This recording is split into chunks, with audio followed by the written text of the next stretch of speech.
Marahil hindi mo agad paniniwalaan ito. Pero ang isang simpleng tasa na gawa mula sa isang uri ng pampalasa na siguradong mayroon ka sa iyong kusina ay maaaring makatulong para muling makaramdam ng lakas ang iyong katawan kahit lampas ka na sa edad na 60. Oo, ang tinutukoy ko ay ang clavo de olor o cloves. Kung ikaw ay isang lalaki na nakapansin ng pagbaba ng enerhiya, paghina ng sirkulasyon, o pakiramdam mo ay nawala na ang dating kumpiyansa sa pagiging malapit, maaring baguhin ng mensaheng ito ang paraan ng pakiramdam mo sa sarili mong katawan. Dahil kapag ginamit sa tamang paraan, ang sinaunang pampalasang ito ay hindi lang nagbibigay lasa sa pagkain, kundi ginigising din nito ang daloy ng dugo, ang mga ugat, at ang likas na lakas ng pagiging lalaki. Ako si Doktora Elena Castillo, isang board-certified urologist na may mahigit 20 taong karanasan sa pagtulong sa mga lalaki na maibalik ang kanilang performance at kumpiyansa sa natural na paraan. At hindi, wala ako rito para magbenta sa iyo ng mga tableta, aparato o pekeng pampalakas ng testosterone.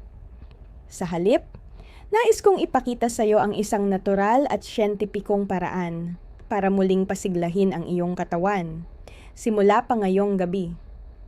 Tingnan mo, milyon-milyong lalaki ang umiinom ng tsaa ng clove o ngumunguya ng clove, pero mali ang paraan nila at halos lahat ng benepisyo ay nasasayang. Hindi nila alam kung bakit. Ngayon, matututunan mo ng eksakto kung paano ito ihanda upang tunay na masipsip ng iyong katawan ang mga aktibong sangkap nito, lalo na ang eugenol, ang molekulang tumutulong sa sirkulasyon, nagpapababa ng pamamaga, at tumutulong para gumana muli ang iyong mga ugat ng dugo na parang noong mas bata ka pa.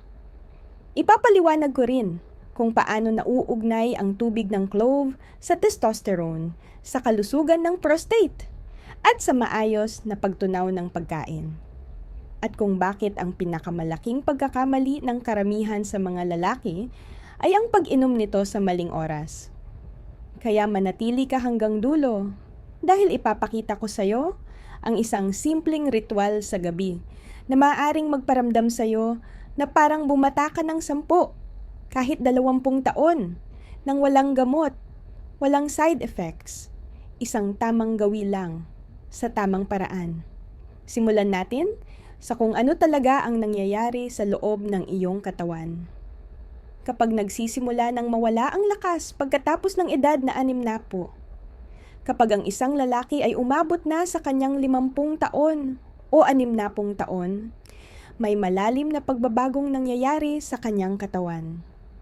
Ang dugo ay hindi na dumadaloy tulad ng dati, ang mga ugat ay mas mabagal tumugon, at ang mga hormone, lalo na ang testosterone, ay unti-unting bumababa. Kaya mas madali kang mapagod, kaya mas matagal ang recovery, at kaya may mga bahagi ng katawan mo na hindi na tumutugon, gaya noong 20 taon na ang nakalipas. Ngayon, narito ang katotohanang bihirang marinig ng mga lalaki tungkol sa ereksyon. Hindi ito umaasa lamang sa testosterone. Umaasa ito sa 3 sistemang kailangang gumana ng sabay-sabay. Ang mga ugat ng dugo, ang mga nerbiyos, at ang mga hormone. Kapag may isa mang pumalya, napuputol ang buong kadena. Unahin natin ang daloy ng dugo. Noong bata ka pa, ang iyong mga arterya ay malambot at flexible. Ang dugo ay dumadaloy na parang tubig sa malinis na tubo. Ngunit habang tumatanda, nagsisimulang mag-ipon ang pamamaga at oksidasyon. Pinatitigas nito ang mga arterya, pinapabagal ang sirkulasyon, at inaalisan ng sapat na oxygen ang mga tisyo na kailangan nila. Dito pumapasok ang clove. Ang mga clove ay mayaman sa isang natural na compound na tinatawag na eugenol. Ipinapakita ng makabagong pananaliksik, kabilang ang mga pag-aaral mula sa NONEH at Healthline, na ang eugenol ay kumikilos bilang isang natural na vasodilator. Ibig sabihin, tinutulungan nitong mag-relax ang mga ugat ng dugo, Pinapabuti ang daloy ng oxygen at sustansya patungo sa bawat organ, kabilang ang mga pinakamahalaga para sa kalusugan ng kalalakihan. Ngunit hindi lang doon nagtatapos.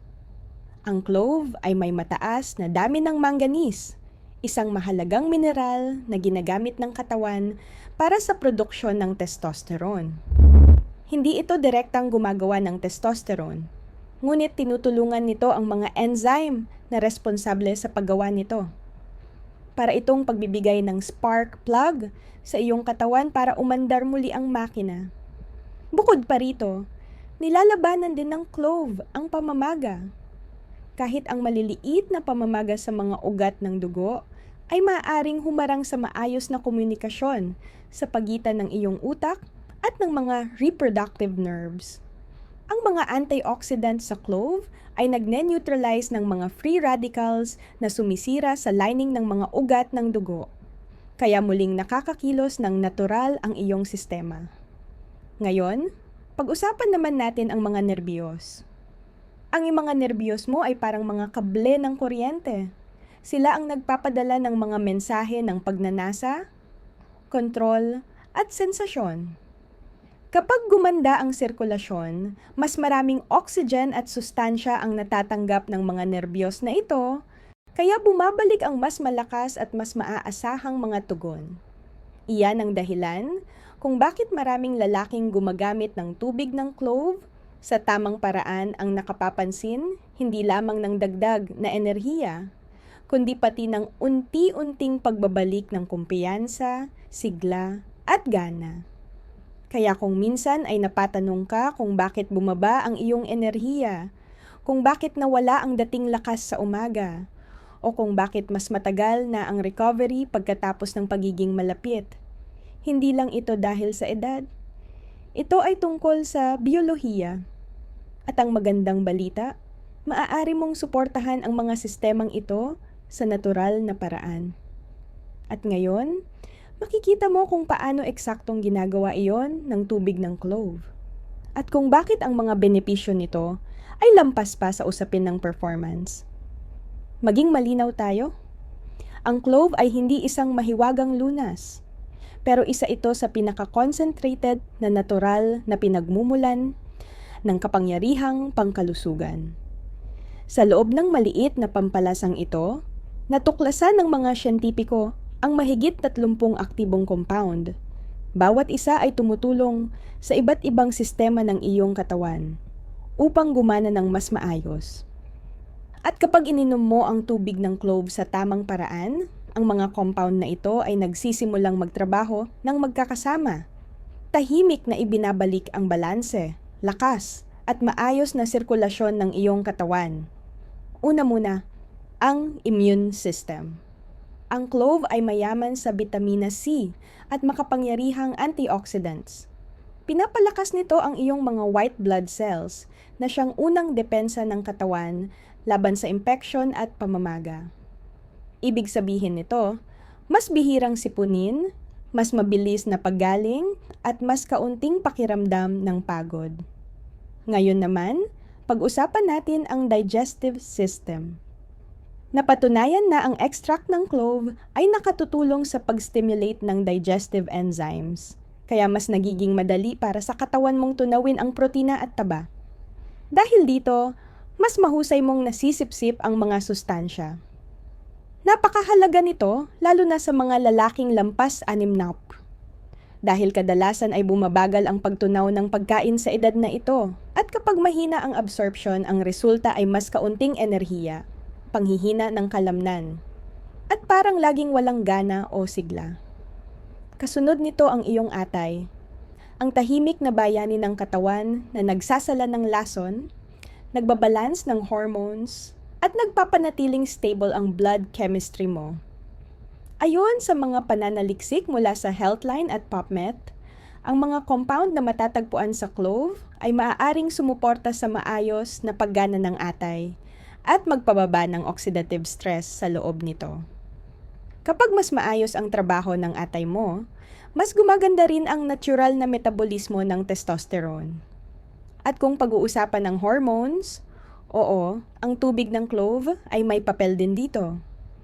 Ang manganese at ilang polyphenols sa clove ay tumutulong sa pag-regulate ng mga enzyme na kasangkot sa hormone synthesis. Dahil dito, maraming lalaki ang naguulat na pagkatapos ng ilang linggo ng tuloy-tuloy na paggamit, mas mataas ang enerhiya nila, mas malakas ang drive, at parang may bagong sigla at buhay na bumalik sa kanila. Ngayon naman, huwag nating kalimutan ang prostate.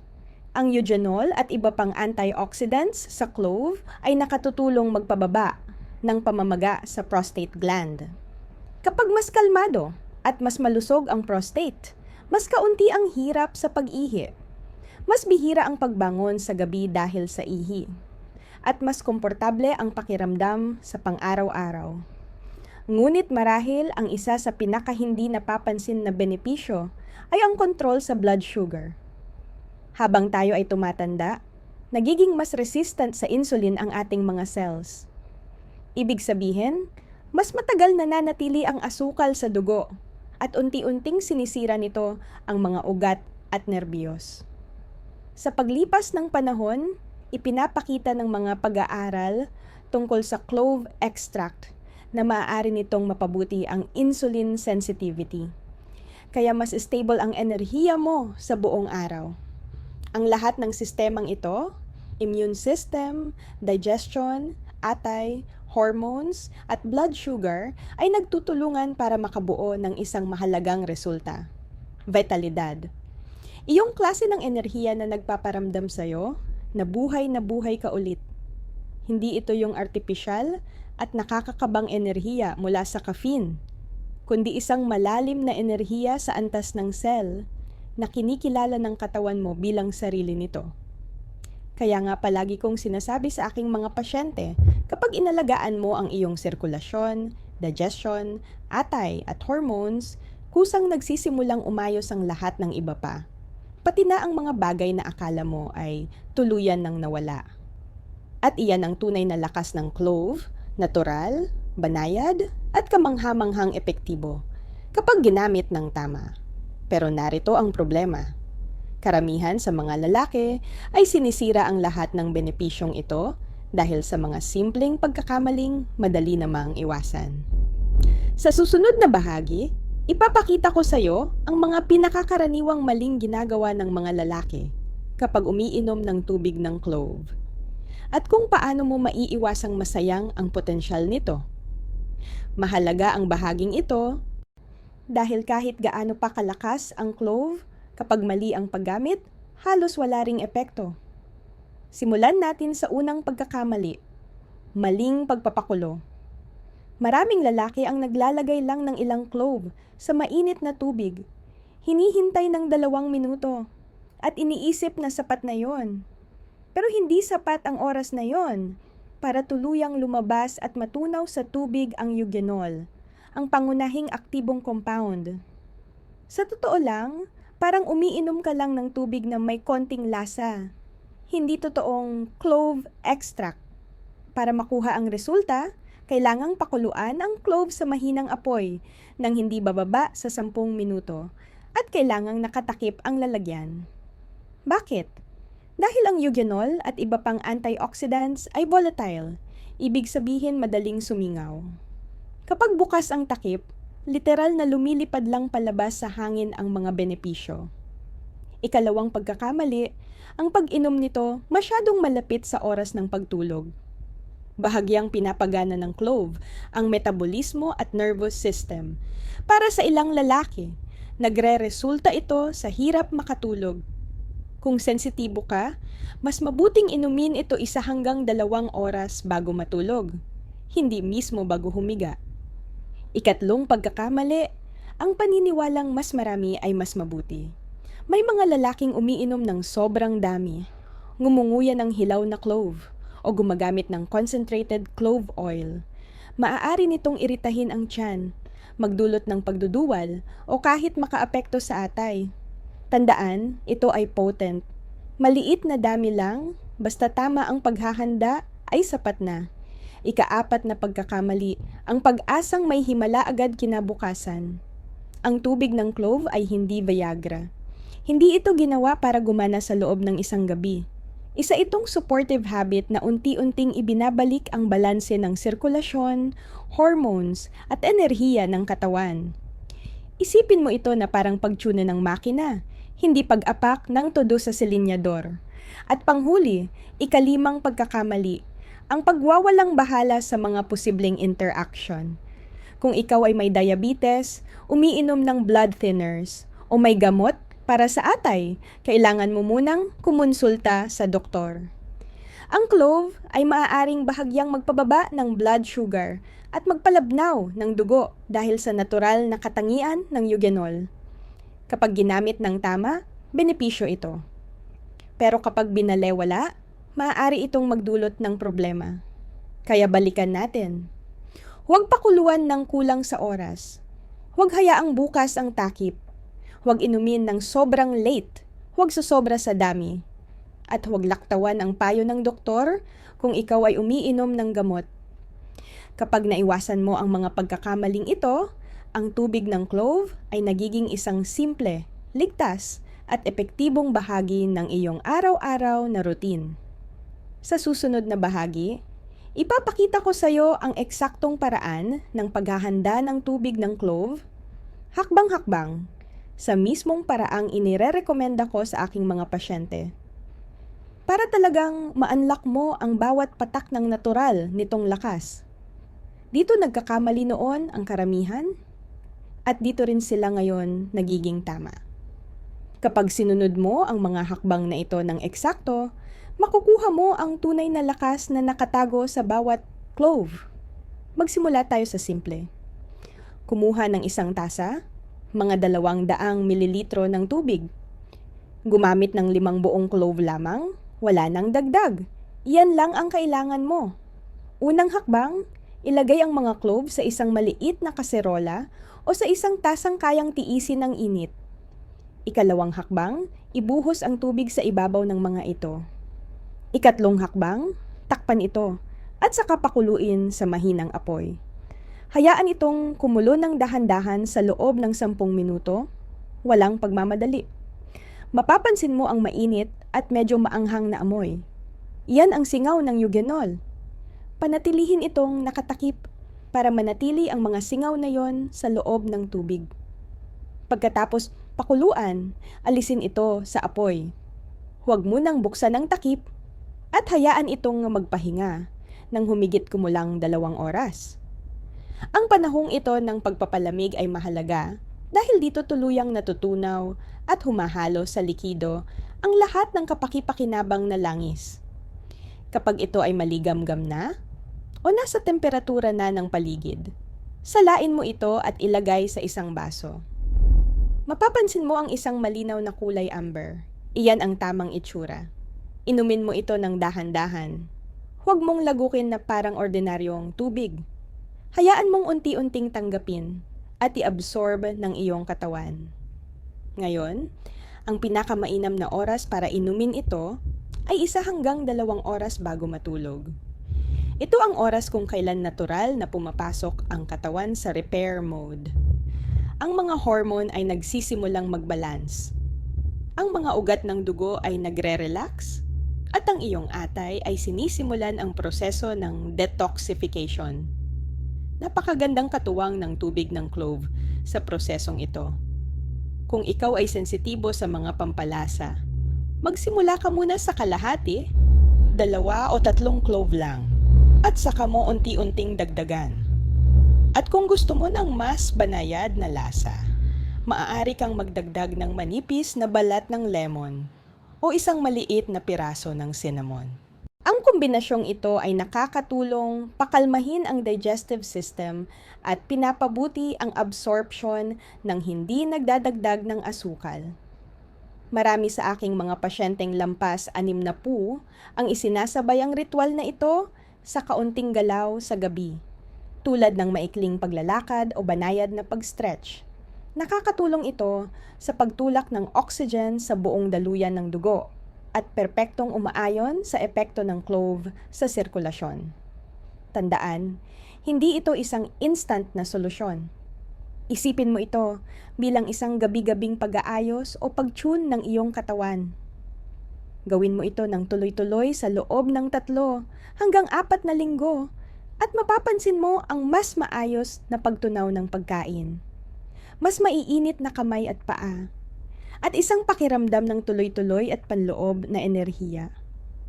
Ang konsistensya ang tunay na susi dahil kapag inuulit mo ang maliliit at malulusog na gawi, unti-unting binubuo muli ng katawan ang sarili nito, piraso bawat piraso. At ngayon, titingnan natin ang agham sa likod kung bakit ito gumagana. Kung ano ang natuklasan ng modernong pananaliksik tungkol sa mga natatanging compound ng clove at kung paano sila nakikipag-ugnayan sa iyong katawan sa antas ng selula. Ngayon, pag-usapan natin ang siyensya dahil lahat ng ibinabahagi ko sa iyo ay nakabatay sa totoong pananaliksik na sinuri ng mga eksperto, hindi sa mga pamahiin o mito sa internet. Kinukumpirma ng mga modernong pag-aaral na ang clove o Syzygium aromaticum ay naglalaman ng isa sa pinakamataas na konsentrasyon ng antioxidants kumpara sa halos lahat ng ibang pampalasa. Sa katunayan, ipinakita sa mga pagsusuri na kahit isang kutsarita lang ng giniling na clove ay maaaring magkaroon ng mas malakas na antioxidant power kaysa sa blueberries, green tea, at kahit ilang pinagsamang vitamin supplements. Ang pangunahing compound sa likod ng lakas na ito ay ang eugenol. Ito ang natural na langis na nagbibigay sa clove ng natatanging amoy at kakayahang magpagaling. Ayon sa mga pananaliksik na inilathala sa National Library of Medicine at sinuri ng Healthline at Cleveland Clinic, ang eugenol ay kumikilos bilang anti-inflammatory, antimicrobial at taga-suporta ng sirkulasyon. Himayin natin ito. Una, anti-inflammatory. Ang eugenol ay tumutulong pakalmahin ang mababang antas, ngunit tuloy-tuloy na pamamaga. Ito ang uri ng pamamaga na tahimik na sumisira sa mga ugat ng dugo at nakikialam sa tamang signal ng mga nerbiyos sa mga lalaki habang sila ay tumatanda. Sa pamamagitan ng pagbawas sa pamamagang ito, tinutulungan ng tubig ng clove ang mas maayos na daloy ng dugo at mas mahusay na paghahatid ng oxygen sa bawat organ. Ikalawa, antimicrobial. Ibig sabihin nito, natural nitong nilalabanan ang mga bakterya at fungi, lalo na ang mga nagdudulot ng impeksyon sa bibig, sakit sa gilagid, at maging ang banayad na imbalance sa digestion. Kaya nga maraming toothpaste ang may halong clove extract. Pero kapag iniinom mo ito, mas malalim ang naaabot ng benepisyo. Tinutulungan nitong balansehin ang gut microbiome na direktang konektado sa hormone metabolism at antas ng enerhiya. Ikatlo, pagpapabuti ng sirkulasyon. Sa mga pag-aaral sa hayop at maliliit na pag-aaral sa tao, ipinakita na ang clove extract ay kayang mag-relax ng mga ugat ng dugo at bahagyang pataasin ang availability ng nitric oxide. Ito ang parehong molecule na responsable sa ereksyon at sa pagiging flexible ng mga ugat. Hindi ito kasing lakas ng epekto ng gamot. Isa itong banayad at suportang aksyon na tumutulong sa iyong mga ugat na tumugon ng mas maayos kapag kailangan mo. Mayaman din ang clove sa manganese, isang mahalagang mineral na kasangkot sa paggawa ng testosterone, sa lakas ng connective tissue, at sa pag-activate ng iba't ibang enzyme. Ayon sa Mayo Clinic, ang kakulangan sa manganese ay maaaring magpahina ng sexual drive at magpabagal ng recovery. Kaya ang pagdaragdag ng tubig ng clove sa iyong routine ay maaaring makatulong na punan ang kakulangang ito sa natural na paraan. Bukod pa rito, natuklasan ng mga mananaliksik sa PubMed na ang mga polyphenols sa clove ay maaaring tumulong sa pag-regulate ng blood sugar, pagbutihin ng insulin sensitivity at bawasan ang oxidative stress sa atay. Ang lahat ng benepisyong ito ay mahalaga sa kalusugan ng kalalakihan dahil ang stable na blood sugar at malinis na atay ay nangangahulugan ng mas matibay na hormonal balance at mas magandang antas ng enerhiya. Gayunpaman, at mahalagang linawin ito, walang kahit isang pag-aaral ang nagsasabing ang tubig ng clove ay isang ganap na lunas sa lahat. Isa itong gawin na sumusuporta sa katawan, hindi isang inuming milagroso. Isipin mo ito bilang pagbibigay sa iyong katawan ng tamang mga kasangkapan para magawa nitong ayusin ang sarili nito. Malinaw ang sinasabi ng agham. Pinoprotektahan ng clove ang iyong mga selula. Pinapabuti ang sirkulasyon at sinusuportahan ang maayos na paggana ng hormones at ng atay. Lahat ng ito ay napakahalaga para manatiling malakas at aktibo ang mga lalaking lampas 60. Kaya ang tanong na ngayon ay ito, paano natin gagawing bahagi ng iyong buhay ang simpleng gawin na ito sa paraang babagay, sa iyong routine at makakatulong sa iyo na maging consistent? Iyan ang susunod nating tatalakayin. Kung paano isasama ang tubig ng clove sa iyong pang-araw-araw na ritmo para maging tahimik, ngunit maaasahang kakampi mo tuwing gabi. Para sa pangmatagalang vitalidad, hindi mo kailangang baguhin ang buong lifestyle mo ng biglaan. Ang kailangan mo lang ay isang maliit na ritual na inuulit araw-araw. Ito ang palagi kong sinasabi sa aking mga pasyente. Isipin mo ang tubig ng clove bilang iyong nightly reset button. Hindi ito tungkol sa paghahabol sa kabataan, kundi sa pagsuporta sa mga sistemang nagpaparamdam sa iyo na bata ka pa.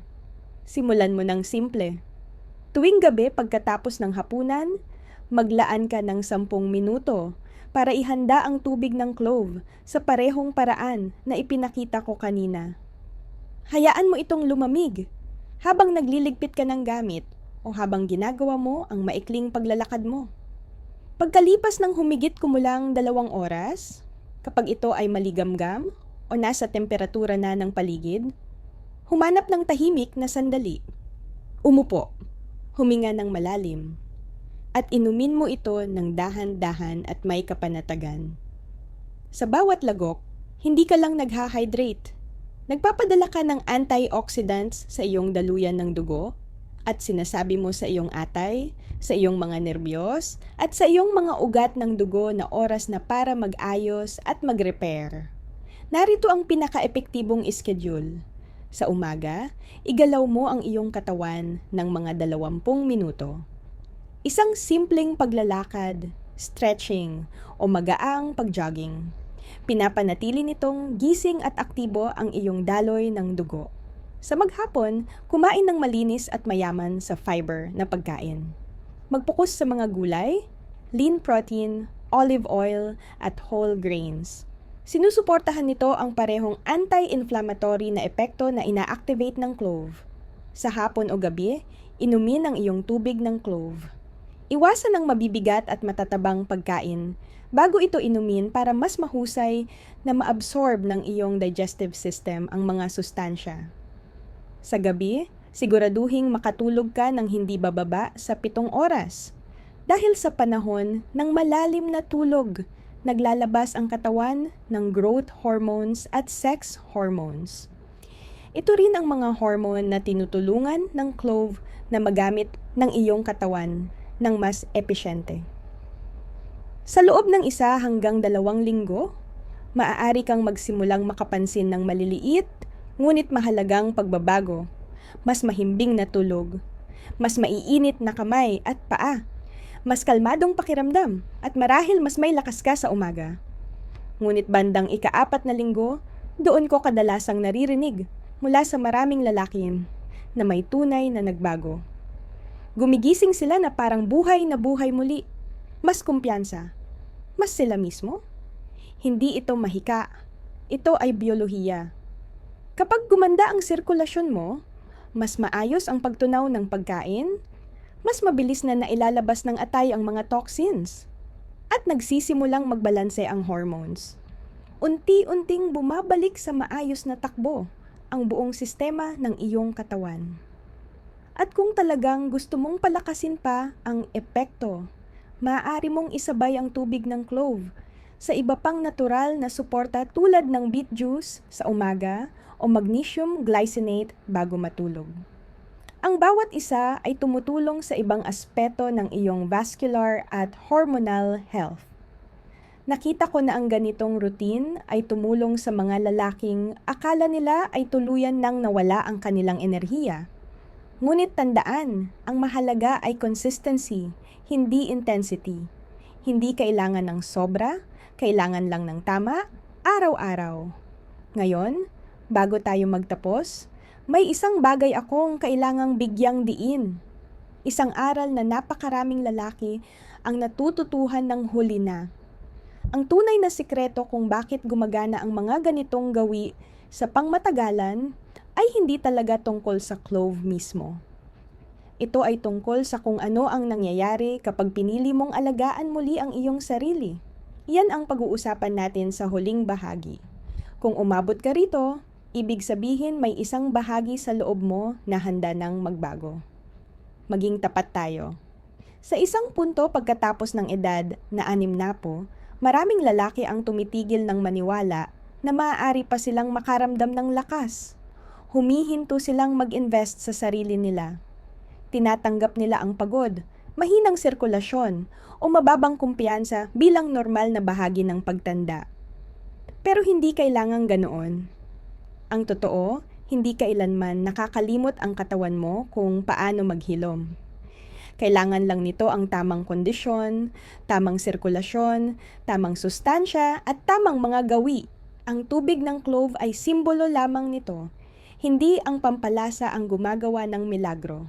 Ang milagro ay nagsisimula sa desisyong gumawa ng isang maliit na bagay, araw-araw na sumusuporta sa iyong katawan, sa halip na sumisira dito. Sa tuwing iinom ka ng tasa tuwing gabi, sinasabi mo sa iyong katawan, nandito pa ako, may pakialam pa ako. At nakikinig ang katawan mo. Doon nagsisimula ang tahimik, natural, at tuloy-tuloy na pag-aayos. Tumataas ang